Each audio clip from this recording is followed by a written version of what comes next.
So first of all எனக்கு பார்த்தீங்கன்னா extreme பிடிக்குமா ப்ரோன்னு கேட்டிங்கன்னா எனக்கு சத்தியமாக இந்த பைக் எனக்கு பிடிக்காது. இந்த பைக் எனக்கு வந்து எப்படி இருக்குமே தெரியாமல் தான் நான் வாங்கினேன். ஒரு 2-3 மாதத்துக்கு பைக்காக தேடி தேடி ஏறி இறங்காத கடையில் ஒரு பைக்கில் எனக்கு ஒரு கடையிலையுமே பைக் ஒழுங்காகவே எனக்கு அமையலை.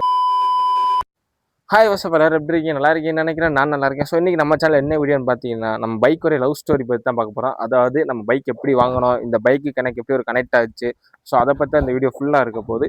ஸோ அதுக்கு முன்னாடி நம்ம சேனல் புதுசாக இருந்தால் நம்ம சேனல் சப்ஸ்கிரைப் பண்ணி லைக் பண்ணி பெல் ஐக்கான் ஆல் நோட்டிஃபிகேஷன் பண்ணிடுங்க. அப்போ நான் போகிற ஒவ்வொரு வீடியோ நோட்டிஃபிகேஷன் ஆகட்டும். லாஸ்ட்டாக நம்ம 1 மந்த்துக்கு முன்னாடி இந்த பைக்கோடைய 45,000 கிலோமீட்டரில் நம்ம என்னென்ன மாற்றிருக்கிறோம், என்னென்ன சர்வீஸ் பண்ணியிருக்கோம் எல்லாமே என்ன போட்டிருந்தேன். அந்த வீடியோக்கு நல்ல ரீச் கொடுத்துருந்தீங்க. அது மட்டும் இல்லாமல் நிறைய கமெண்ட்ஸ் கேட்டிருந்தீங்க. அதாவது நிறைய டவுட்டோட கமெண்ட் போட்டிருந்தீங்க. ஸோ இந்த வீடியோக்கு அப்புறம் அந்த வீடியோ வரும். அதாவது இந்த பைக்கில் டூரிங் பண்ணலாமா, இந்த பைக்கோட மெயின்டெனன்ஸ் எல்லாமே பற்றி கேட்டிருந்தீங்க. ஸோ இந்த வீடியோ முடிச்சோன்னே அடுத்த நாளே இல்லை அதுக்கு அடுத்த நாள் அந்த வீடியோ வரும். அதனால் மறக்காம நம்ம சேனல் சப்ஸ்கிரைப் பண்ணி வச்சுக்கிறேங்க. ஸோ 1 மந்த்துக்கு எங்கடா போனேன்னு கேட்டிங்கன்னா 1 மந்த்துக்கு முன்னாடி என்ன ஆச்சுன்னா எங்கள் வீட்டில் முக்கியமான ஒரு ஆளை இழந்துட்டோம். அது மட்டும் இல்லாமல் என் ஃபோனும் டேமேஜ் ஆகிருச்சு. ஒரு சில பிரச்சனையினால கொஞ்சம் டிப்ரெஷன் உள்ளாயிட்டேன். சரி அதெல்லாம் நடந்ததெல்லாம் அப்படியே விட்டுருவோம். சரி இப்போ அவங்க பேக் டு டாபிக்ல வந்துடுவோம். இப்போ நம்ம பைக்கோட லவ் ஸ்டோரி பார்த்துருவோம்.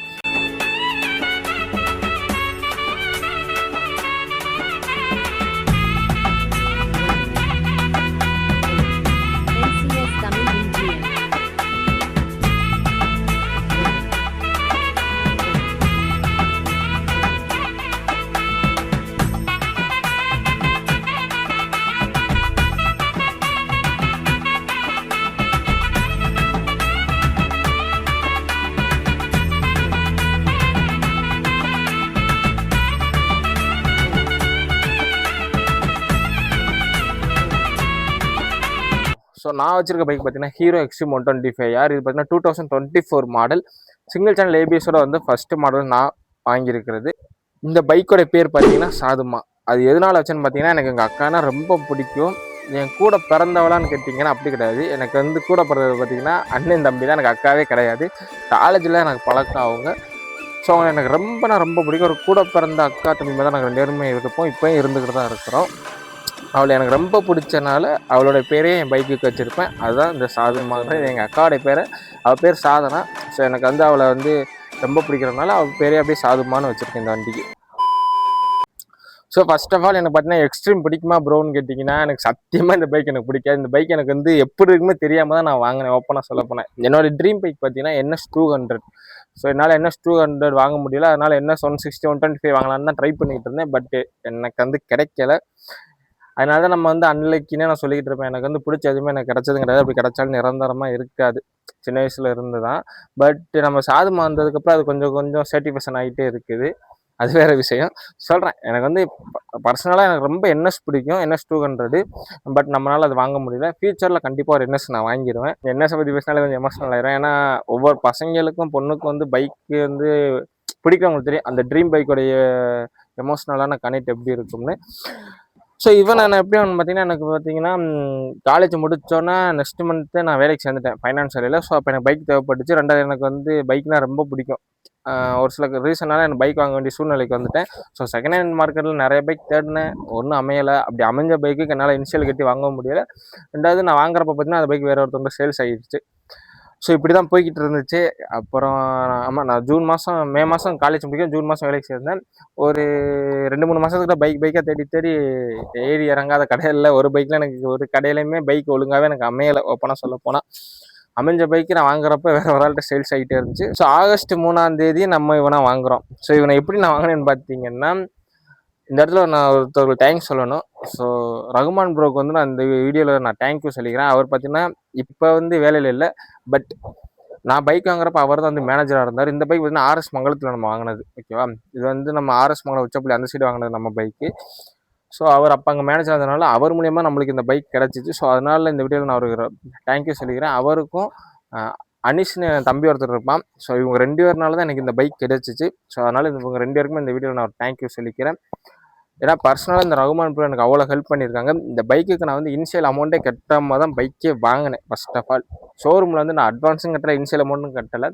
வண்டி வாங்கி கோயிலுக்கு போய் பூஜையெல்லாம் பண்ணதுக்கப்புறம் தான் அவருக்கு வந்து நான் அமௌண்ட்டே சென்ட் பண்ணேன். ஸோ அதுக்கப்புறம் இப்போ இஎம்ஐயில் தான் வண்டி ஓடிக்கிட்டு இருக்கு. அதெல்லாம் வேறு விஷயம்.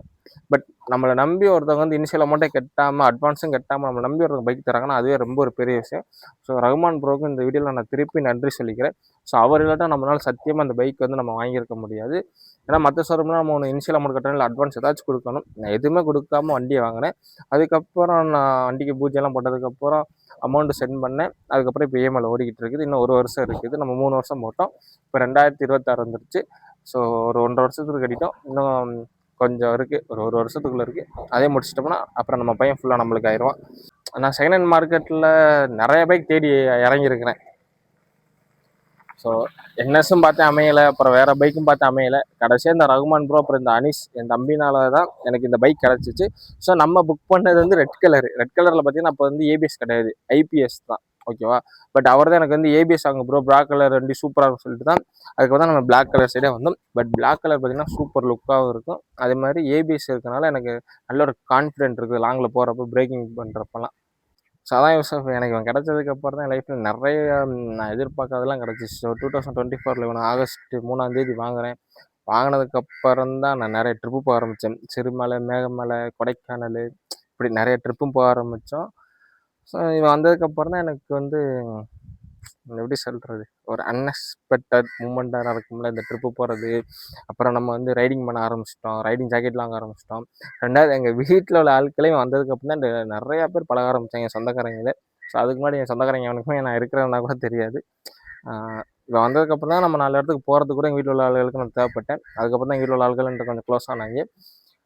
இவன் இல்லாட்ட எங்கள் வீட்டில் உள்ள ஆள்கள் என்கிட்ட க்ளோஸ் ஆகிருக்க மாட்டாங்க, எனக்கு வேலையும் இருந்திருக்காது. அதுமாதிரி நான் ட்ரிப்பும் போயிருக்க மாட்டேன், ரைடிங்கும் பண்ணியிருக்க மாட்டேன். ஸோ வந்ததுக்கப்புறம் என் லைஃப்பில் நிறைய நடந்திருக்கு. ஸோ அதுக்கெல்லாம் காரணம் அந்த ரகுமான் ப்ரோவும் அனீஸ் ப்ரோவும் தான். ஸோ இவங்க 2 பேரும் என் லைஃப்பில் வரட்டா இவன் என்னால் வாங்கியிருக்க முடியாது. சிம்பிளாக சொல்லப்போனால் நம்ம லவ் பண்ணது வந்து NS200. பட் கடவுளாக பார்த்து நம்மளுக்கு கொடுத்தது பார்த்திங்கன்னா எக்ஸ்ட்ரீம் 125R. ஸோ இதை வாங்கினப்போ நான் ஃபீல் பண்ணேன். ஏன்னா நம்ம 200cc ஆசைப்பட்டு 125cc வாங்குறோமே. பட் வாங்கினதுக்கப்புறம் நான் துளி கூட ஃபீல் பண்ணலை, ஏன்டா இவனை வாங்கிக்கிட்டோமேனு. ஏன்னா இதோட லுக்கும் பார்க்க அவ்வளோ சூப்பராக இருக்கும். இதோட லுக்கும் பார்த்தீங்கன்னா Ducati and Kawasaki Z900. So அதோட சேம் லுக்கில் இருக்கும். அதான் யூசப் இவனை வாங்கினதுக்கப்புறம் நான் எந்த இடத்துல இதுவரை ஃபீல் பண்ண கிடையாது, ஏன்டா இவனை வாங்கிட்டோமே. ஏன்னா 125cc இன்ஜினாக இருந்தாலுமே எனக்கு ஒரு ஹைவேல நான் க்ரூஸ் பண்ணுறப்ப 90 to 100லாம் ஈஸியாக க்ரூஸ் ஆகும். பட் அப்படி க்ரூஸ் பண்ணாதீங்க, எந்த பைக்காக இருந்தாலுமே. ஒரு 125cc ஏற்றாப்புல ஒரு 80 to 90 அந்த க்ரூஸிங்கே நம்மளுக்கு போதும். ஓகேவா? அதுக்கப்புறம் வந்து மைலேஜ் வந்து சூப்பராக கொடுப்பாங்க. ஹைவேல நம்ம போயிட்டோன்னா ஒரு 63 கிட்ட கொடுப்பான். ஒன் டைம் மட்டும் எனக்கு ஒரு 66 கிட்ட சம்திங் கொடுத்தான், ஒன் டைம் மட்டும். மற்றபடி எனக்கு எப்படி ஓட்டினாலுமே ஒரு 55லேருந்து 63 கிட்ட கொடுத்துரும். ஸோ மைலேஜ் பக்காவாக இருக்கும், பவரும் நல்லாயிருக்கும், வண்டியோட லுக்கும் சூப்பராக இருக்கனால நான் எப்படி சொல்கிறது, எந்த இடத்துலையும் ஃபீல் பண்ண கிடையாது ஏன்டா வேணா வாங்கிட்டோமேனு. பட் இவனை நான் எந்த இடத்துல ஃபீல் பண்ணுவேன்னா இவனுடைய சர்வீஸ் அண்ட் மெயின்டெனன்ஸ் பண்ணுறப்ப மட்டும்தான் ஃபீல் பண்ணுவேன். அது வந்து வேறு கேட்டகரி. அது நம்ம வந்து ஆல்ரெடி ஒரு வீடியோ போட்டிருக்கிறோம், லிங்க் வேணால் நான் டிஸ்கிரிப்ஷனில் கூட செக் பண்ணி பாருங்கள். இதுக்கு முடிச்சுட்டு அடுத்த வீடியோவிலையும் தனியாக ஒரு வீடியோ மேக் பண்ணியிருக்கேன், அதே மறக்காம செக் பண்ணால் சப்ஸ்கிரைப் பண்ணி வச்சுக்கணும் நம்ம சேனலில். ஸோ இப்போ அங்கே இந்த டாப்பிக்கில் வந்துடும். ஸோ அதான் சொல்கிறேன்ல, ஒன்று வாங்கினதுக்கப்புறம் நான் நிறைய இடத்துக்கு டூர் பண்ண ஆரம்பிச்சிட்டேன், டூரிங்கோட ரைடிங் பண்ண ஆரம்பிச்சிட்டேன். ஏன்னா நான் நிறைய இடத்துக்கு போய் எக்ஸ்ப்ளோர் பண்ணுறதோட பைக்கில் போகிறதுக்கு தான் ரொம்ப விரும்புகிறதுனால பெட்ரோலை போட்டு நம்மளும் ஜாலியாக எங்கேயாவது சுற்றிட்டு ஒரு டீ அடிச்சுட்டு அப்படியே ரிட்டர்ன் வந்துடுவேன். ஸோ அதனால் நம்ம ரைடிங் தான் சொல்லணும். ஓகேவா? டூரிங்கோட சொல்லக்கூடாது. ஏன்னா டூர் பண்ணால் நம்ம அந்த இடத்த போய் அதிகமாக எக்ஸ்ப்ளோர் பண்ணணும், நம்ம அதிகமாக எக்ஸ்ப்ளோர் பண்ண மாட்டோம். சும்மா அப்படியே போய் சுற்றிட்டு அப்படியே வந்துடும் கொஞ்சம் ஜாலியாக பைக்கில் போயிட்டு. ஸோ இந்த இடத்துல இவன் என்னை வந்து விட்டு கொடுத்ததும் கிடையாது, நானும் எந்த இடத்துலையும் இதுவரை இவனை விட்டு கொடுத்தது கிடையாது. பட் ஒரு சில நேரத்துக்கு வந்து நம்ம கூட இருக்கவங்க பார்த்தீங்கன்னா இந்த சிசி வச்சு நீ என்ன எவ்வளோ டூரிங் பண்ணுற, இது ஜஸ்ட் 120cc தானே ஈஸியாக சொல்லிட்டு போகிறாங்க. பட் நம்மளோட ஓன் காசில் வாங்குறப்ப தான் நம்மளுக்கு தெரியும். அது வந்து டிவிஎஸ் 50 இருந்தாலும் சரி, இல்லை 120cc இருந்தாலும் சரி, இல்லாட்டி 100,000cc இருந்தாலுமே நம்மளோட ஓன் காசில் வாங்கினா மட்டும்தான் அதோட ஃபீல் வரும். இப்போ அப்பா காசில் ஒரு R15, KTM, NS அப்படிலாம் நம்ம வாங்கிட்டு பெருமையாக பேசுகிறதோட நம்ம காசில் வாங்கிட்டு நம்மளுக்கு பிடிச்ச மாதிரி வாழ்ந்தோம்னு வச்சுக்கிறோங்களேன், அது டிவிஎஸ் 50 இருந்தாலும் சரி, இல்லை எக்ஸல் எதுவாக இருந்தாலுமே நம்மளுக்கு அதில் ஒரு சேட்டிஸ்ஃபேக்ஷன் இருக்கும். நான் அதை தான் சொல்கிறேன். இவன் சொல்கிறான்லாம் நீங்கள் வச்சுருக்க வண்டியை வச்சு ஃபீல் பண்ணாதீங்க. உங்களுக்கு டூர் பண்ண பிடிச்சிருக்கா, ரைடிங் பண்ண பிடிச்சிருக்குதா, இல்லை உங்களுக்கு ஸ்டெண்ட் பண்ண பிடிச்சிருக்குதா, ப்ராப்பராக ரைடிங் ஜாக்கெட்டு ஹெல்மெட்லாம் போட்டு உங்கள்கிட்ட இருக்க பைக் வச்சு நீங்கள் பண்ணி பாருங்கள். பட் தயவுசெய்து உங்கள் வீட்டில் உள்ளவங்களை போட்டு தொந்தரவு பண்ணாதீங்க. அதை தான் நான் இந்த வீடியோவில் சொல்ல வரேன் மெயினாக. ஓகேவா? எனக்கு எப்படி இந்த ஹீரோ மேனேஜர் ரகுமான் ப்ரோ எனக்கு ஹெல்ப் பண்ண வர பைக் வாங்குறதுக்கு, அதே மாதிரி உங்களுக்கும் யாராச்சும் ஹெல்ப் பண்ண வருவாங்க. ஓகேவா? ஹெல்ப் பண்ண வர மீனிங்ஸ் நம்ம இனிஷியல் அமௌண்ட்டை கட்டாமல் பைக் வாங்கிட்டு அதுக்கப்புறம் தான் நம்ம அமௌண்ட்டை சென்ட் பண்ணணும். அந்த மாதிரி சொல்கிறேன். ஸோ அதான் யோசப் சொல்கிறேன், உங்கள் காசில் நீங்கள் வாங்கிட்டு அந்த அண்டி நீங்கள் டூர் பண்ணாலும் சரி, இல்லை ரைடிங் பண்ணாலுமே சரி, இல்லாட்டா ஸ்டெண்ட் பண்ணாலுமே, அதாவது ஸ்டெண்ட் பண்ணுறப்ப ப்ராப்பராக நீங்கள் டூரிங் அண்ட் ரைடிங் இல்லாட்டா ஸ்டெண்டு பைக்கில் பண்ணுறீங்கன்னா தயவுசெய்து ஹெல்மெட்டு ரைடிங் எல்லாம் போட்டு பார்த்து சேஃபாக பண்ணுங்கள். ஏன்னா இப்போ போயிட்டு இருக்க கரண்ட் ஜென்ரேஷன் பார்த்தீங்கன்னா அதிகமான விபத்து பைக் மூலமாக நடக்குது. அது நம்மளோட கேர்லெஸ்னால தான். பட் அதனால ரொம்ப கேர்ஃபுல்லாக இருந்துக்கிறேங்க, கேர்ஃபுல்லாக இருங்க, கேர்ஃபுல்லாக ரைடிங்கும் பண்ணுங்கள். அதை தான் நான் சொல்லுவேன். Okay, back to the topic வந்துடும். ஸோ நம்மளுடைய ஓன் காசில் பண்ணுறப்ப அது நம்மளுக்கு ஒரு சேட்டிஃபிகேஷனாக இருக்கும். இப்போ நம்ம வீட்டில் உள்ளவங்கள்கிட்ட வாங்கி பண்ணோம்னு வச்சுக்கோங்களேன், அது நம்மளுக்கானது கிடையாதுங்க. அந்த சந்தோஷமும் சரி, அந்த ஒரு வெற்றி எல்லாமே வந்து நம்மளுக்கு கிடையாது. பட் நம்ம காசில் வாங்கி நம்மளுக்கு அது தோல்வியே அடைஞ்சாலுமே அதில் ஒரு சேட்டிஃபிகேஷன் இருக்கும். நம்மளுக்கு ஒரு நெக்ஸ்ட்டு அப்டேட் நம்ம ஆகிறதுக்கு ஒரு ஃபஸ்ட்டு உதவிக்கோள் மாதிரி நம்மளுக்கு அது ஒரு சப்போர்ட்டிங்காக இருக்கும். தோல்வினாலும் சரி, வெற்றினாலுமே சரி. அதனால தயவுசெய்து உங்கள் காசில் எதாக இருந்தாலும் பண்ண பாருங்கள். அதை தான் நானும் சொல்கிறேன். ஸோ அதான் எனக்கு வந்து வந்ததுக்கப்புறம் நான் டூரிங்லேருந்து எல்லாமே பண்ண ஆரம்பிச்சிட்டேன். அதுக்கப்புறம் என் லைஃப்பில் எனக்கு ஒரு பார்ட்டாகவே அமைஞ்சிட்டான். இப்போ இவன் இல்லாமல் நான் எங்கேயுமே போகிறது கிடையாது. நல்ல விஷயம்னாலும் சரி, கெட்ட விஷயம்னாலும் சரி, இல்லாட்டா ஏதாவது எக்ஸ்ப்ளோர் பண்ண போகிறேன், இல்லை வெளியூருக்கே போகிறனாலுமே இவன் இல்லாமல் இப்போ நான் எங்கேயுமே போகிறதும் கிடையாது. ஸோ என் லைஃப்பில் எனக்கு ஒரு பார்ட்னரையும் தாண்டி நானும் இவனும் ஒன்றாயிட்டோம். அதாவது நம்ம உடம்புல ரத்தமும் சதையும் இருக்குல்ல, அந்த மாதிரி நானும் இவனும் நாங்கள் 2 பேரும் இல்லாத இடமும் கிடையாது. எங்கே போனாலும் நாங்கள் 2 பேரும் ஒன்றா தான் போய்கிட்டு இருக்கிறோம் இன்ன வர. ஸோ எனக்கு இவன் வந்து ரொம்ப பிடிக்கும். அதான் சிம்பிளாக சொல்ல போனால். இப்போ எனக்கு அன்றைக்கி அந்த ரகுமான் ப்ரோ இல்லை அனீஷ் ப்ரோ இவங்களாம் ஹெல்ப் பண்ணாமல் இருந்திருந்தாங்கன்னா சத்தியமாக எனக்கு இவன் கிடச்சிருக்க மாட்டான். சொல்கிறப்ப எனக்கு வளருது. அதான் அந்த அனீஷ் ப்ரோவும் ரகுமான் ப்ரோவும் இல்லாட்டா எனக்கு சத்தியமாக இவன் கிடச்சிருக்க மாட்டான். இவங்க 2 பேருக்கு நான் ரொம்ப நன்றி சொல்லணும் இந்த வீடியோவில். அதனால தான் திருப்பி சொல்கிறேன். ஏன்னா இவங்க 2 பேரும் வரட்டும் என் லைஃப்பில் இவன் எனக்கு கிடச்சிருக்க மாட்டான். நான் இன்னமும் டிப்ரெஷனுக்குள்ளே தான் இருந்திருப்பேன். ஏன்னா நான் பைக் இல்லாமல் நிறைய கஷ்டப்பட்டுருக்கேங்க. எனக்கு வந்து 12th படிக்கிறாரு எனக்கு பைக்கு சைக்கிள் எதுவுமே ஓட்ட தெரியாது. இந்த லாக்டவுனில் தான் நான் வந்து பைக் ஓட்ட ஆரம்பித்தேன். அதுக்கப்புறம் ஒரு சில அவமானம், ஒரு சில இன்சல்ட்லாம் இருக்கும். நம்மளுக்கு ஃபேமிலியிலே நம்மளை வந்து ஒரு மாதிரி என்ன உனக்கு ஒன்றுமே தெரிய மாட்டேங்குது, ஒரு சில மட்டமாக பேசுவாங்க வெளி இடத்துல உள்ளவங்க, அப்புறம் நம்ம வீட்டில் உள்ளவங்க எல்லாருமே. ஸோ அதுக்கப்புறம் டிப்ரெஷனில் இருந்தவனுக்கு தான் கடவுள் புண்ணியத்தில் கிடச்சது தான் இந்த நம்ம சாதுமா. ஸோ வந்ததுக்கப்புறம் என் லைஃப்பும் மாறிடுச்சு. ஸோ இப்போ ரொம்ப ஹாப்பியாக தான் இருக்கிறேன். அப்பப்போ சின்ன டிப்ரெஷனுக்கு உள்ளே போகிறேன். பட் அது இவனால் கிடையாது, வேற ஒரு நாள். அதெல்லாம் நான் ஃபியூச்சரில் நம்ம வீடியோவில் அப்லோட் பண்ணுறேன். ஓகேவா? பட் இவன் வந்ததுக்கப்புறம் அதெல்லாம் இப்போ இல்லாமல் கொஞ்சம் நிம்மதியாக ஜாலியாக இருக்கிறேன். நம்ம கூட சீக்கிரம் ட்ரிப்பு போக போகிறோம், ரைடு போக போகிறோம். அது எங்கன்னு நான் நெக்ஸ்ட் அப்டேட் பண்ணுறேன். Love you Yusuf. எல்லாரும் வண்டி ஓட்டுற ஹெல்மெட் போட்டு ஓட்டுங்க. லாங்கில் போடுங்க, ரைடிங் ஜாயிலாம் போட்டு பார்த்து சேஃபாக ஓட்டுங்க. ஒன் சைடு நான் திருப்பி சொல்கிறேன், உங்களுக்கு ஒரு விஷயம் பிடிச்சிருக்குன்னா அது உங்கள் ஓன் மணியில் ரிஸ்க் எடுத்து பண்ணுங்க. பட் வீட்டில் உள்ளவங்க சப்போர்ட் எதிர்பார்க்காதீங்க. வீட்டில் உள்ளவங்க சப்போர்ட் நம்மளுக்கு இன்னைக்கு இருக்கும், நாளைக்கு இருக்குமான்னு கேட்டால் அது கேள்விக்குறி.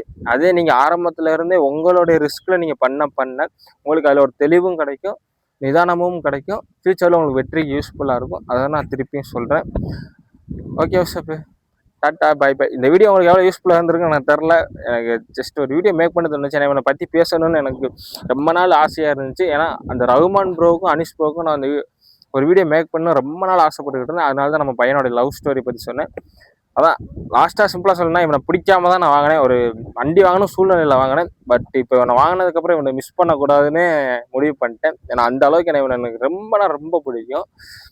சிம்பிளாக சொல்லணும்னா எனக்கு இப்போ எங்கள் வீட்டில் யாருமே தேவையில்லை. அதாவது எங்கள் அக்கா சொன்னேன்ல ரொம்ப பிடிக்கணும். இப்போ எங்கள் அக்கா சாதனாவோட எனக்கு நம்ம சாதுமாவை தான் ரொம்ப பிடிக்கும். ஸோ அந்த அளவுக்கு நாங்கள் 2 பேரும் ஒரு பாண்டிங்குள்ளே வந்துட்டோம். இது எனக்கு கடவுள் கொடுத்த சாய்ஸ். நான் லவ் பண்ணது என்ன ஸ்டூன்றது அவனை வாங்க முடியல. பட் இது எனக்கு கடவுள் கொடுத்த சாய்ஸு. அதனால இவன் கூட லைஃப் ஃபுல்லாக இருக்கேன். I love you சாதுமா.